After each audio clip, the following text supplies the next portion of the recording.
नमस्कार। जय माँ शेरावाली। भक्तगणों, नवरात्रि के पावन दिन आरंभ हो चुके हैं।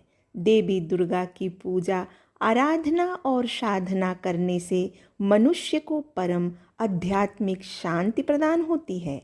और इस समय हम श्रवण कर रहे हैं देवी दुर्गा सप्तशती से महिषासुर की संहार की कथा।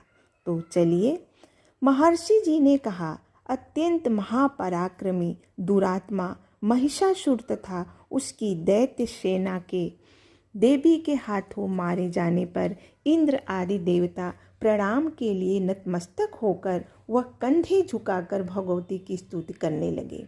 देवता बोले, जिस देवी ने यह जगत व्याप्त किया है, जो संपूर्ण देवताओं और महर्षियों की पूज्य है, ऐसी अंबिका को हम भक्ति पूर्वक प्रणाम करते हैं। वह हमारे लिए मंगल करें। जिसका अतुल प्रभाव और बल वर्णन करने में ब्रह्मा, विष्णु और महादेव समर्थ नहीं, वह चंडिका संपूर्ण जगत के पालन के लिए और हमारी मति के अशुभ भय का नाश करें। जो पुण्य आत्माओं के घेरे में स्वयं ही लक्ष्मी रूप से, पापियों के यहाँ दरिद्रता के रूप से, शुद्ध अंतःकरण वाले पुरुष के हृदय में वृद्धि रूप से, सत्पुरुषों में श्रद्धा रूप से तथा कुलीन मनुष्यों में लज्जा के रूप से निवास करती है, वह भगवती दुर्गा को हम नमस्कार करते हैं। हे देवी, तुम संपूर्ण विश्व का पालन करो। देवी, हम तुम्हारे इस अचिंत्य रूप का असुरों का नाश करने वाले भारी पराक्रम तथा संपूर्ण देवताओं के युद्ध में प्रकट किए हुए आपके अद्भुत चरित्रों का किस प्रकार वर्णन करें। तुम त्रिगुणात्मिका होने पर संपूर्ण जगत का कारण हो और दोषों के कारण में हरिहर आदि से भी जानी नहीं जा सकती। तुम्हारा पार किसी में नहीं पाया और सबकी आश्रय रूप हो। यह संपूर्ण जगत तुम्हारा अंश रूप है। ऐसी संपूर्ण व श्रेष्ठ तुम सबके आदि काल में होने वाली प्रकृति आदि शक्ति हो। हे देवी, संपूर्ण यज्ञों में जिसके उच्चारण से सब देवता तृप्ति लाभ करते हैं, वह स्वाहा तुम ही हो। इसके अतिरिक्त पितरों को भी तृप्ति कर कारण हो। अतएव हम लोग आपको स्वधा कहते हैं। हे देवी, जो मोक्ष की प्राप्ति का साधन है, अचिंत्य महाव्रत स्वरूपा है, समस्त दोषों से रहित जितेंद्रिय तत्व को ही सार वस्तु मनाने वाले तथा मोक्ष अभिलाषा रखने वाले मुनियों में जो मुक्ति के हेतु जिसका अभ्यास किया जाता है, वह सर्वोत्तम भगवती तुम ही हो। तुम शब्द स्वरूपा हो, अत्यंत निर्मला। ऋग्वेद, यजुर्वेद तथा उद्भवीय मनु पर पदों के पाठ से युक्त सामवेद का आधार भी तुम ही हो। तुम देवजयी और भगवती हो। इस विश्व की उत्पत्ति एवं पालन के लिए ही वर्ता के रूप में प्रकट हुई हो। तुम संपूर्ण जगत की घोर पीड़ा को नाश करने वाली हो।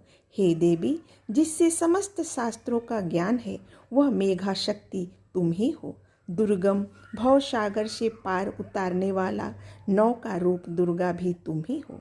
भगवान विष्णु के हृदय में निवास करने वाली भगवती लक्ष्मी और भगवान शंकर की प्रतिष्ठित की हुई गौरी भी तुम ही हो। मंद मुस्कुराने वाली निर्मल चंद्र के बिंब के समान और स्वर्णमयी उत्तम कांति से शोभयामान ऐसे तुम्हारे मुख को देखकर फिर भी क्रोध धारण कर महिषासुर ने सहसा प्रहार कर दिया।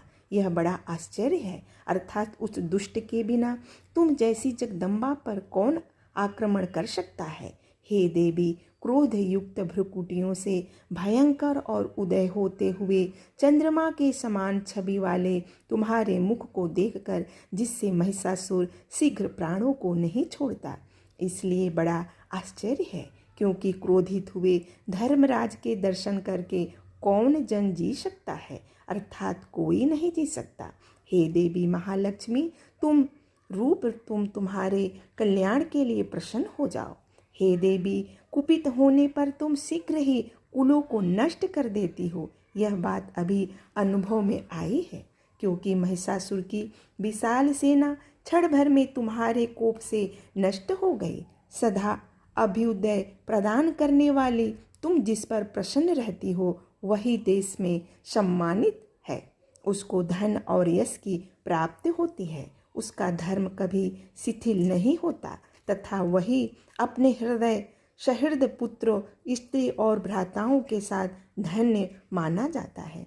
देवी अत्यंत आदरयुक्त हुआ पुण्यात्मा पुरुष आपके प्रसाद से ही स्वर्ण को जाता है। इसीलिए हे देवी, तीनों लोकों में निश्चय फल देने वाली तुम ही हो। हे दुर्गे, स्मरण करने से तुम संपूर्ण जीवों के भय को नष्ट कर देती हो और स्थिर चित्त वाले को स्मरण करने पर तुम उनको बुद्धि व अत्यंत मंगल प्रदान करती हो। दुख, दरिद्रता, भय हरने वाली देवी, आपके सिवा दूसरा कौन है जिसका चित्त सब का उपचार करने के लिए सदा ही दयाद्र रहता हो।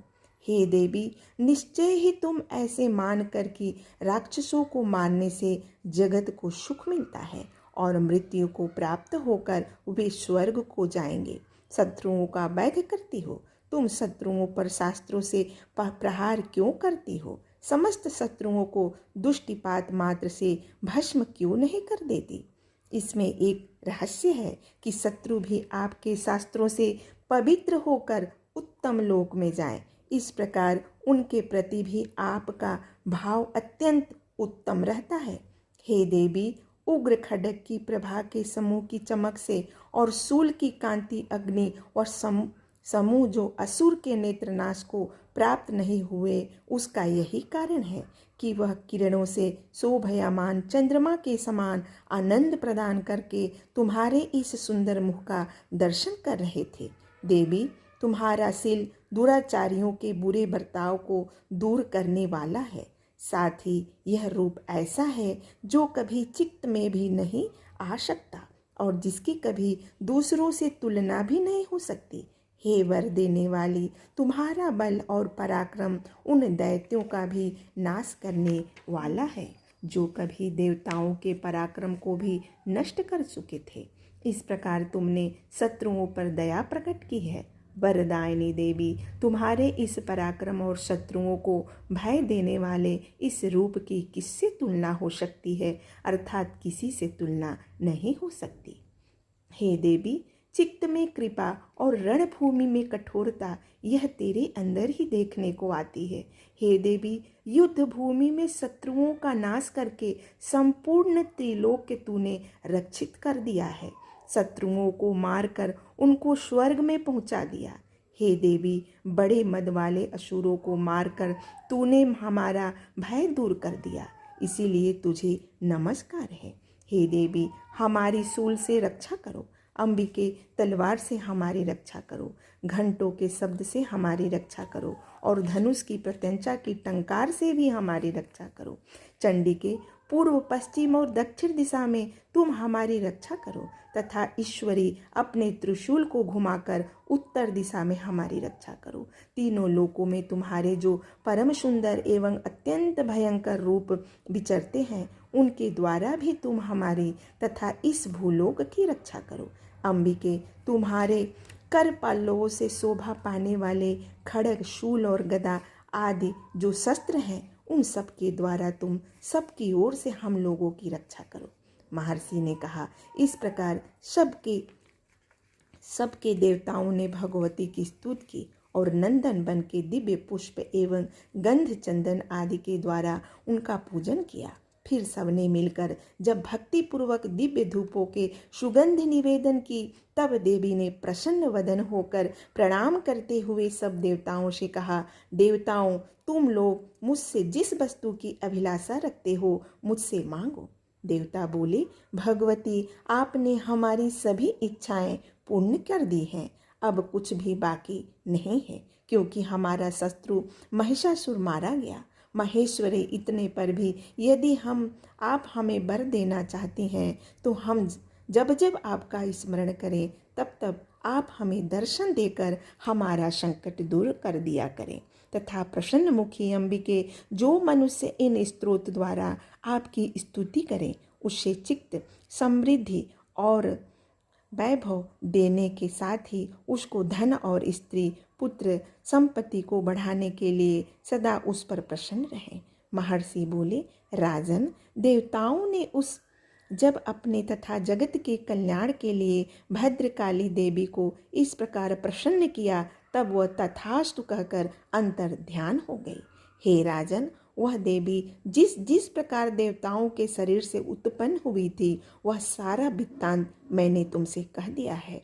और फिर देवताओं का उपकार करने वाली वह देवी दुष्ट दैत्यों तथा शुम्भ निशुम्भ का वध करने वाली एवं सब लोगों की रक्षा करने वाली गौरी देवी के शरीर से जिस प्रकार प्रकट हुई थी, वह प्रसंग मेरे मुँह से सुनो, मैं तुमको सुनाती हूँ।